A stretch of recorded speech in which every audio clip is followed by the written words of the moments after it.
In the following verse of the Holy Quran, Allah, the Exalted, explains an important lesson for Muslims to learn and act upon. Chapter 28 Al-Qasas, verse 77.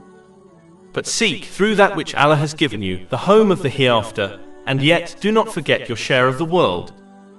A Muslim is not expected to completely abandon the material world and only concentrate on the hereafter, as the hereafter is gained by utilizing the material world correctly.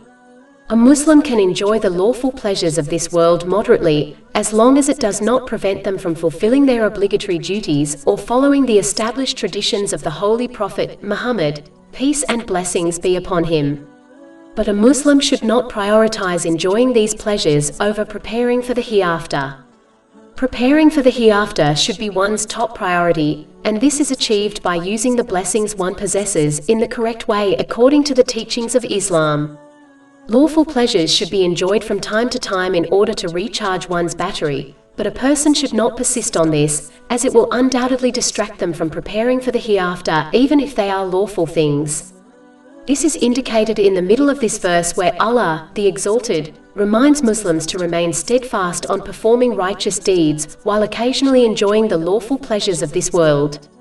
Whatever a Muslim chooses to do, they will answer for their actions, and this is the important thing to constantly bear in mind. Over 400 free ebooks, audiobooks, infographics, podcasts and blogs available on our website, www.shaykhpod.com.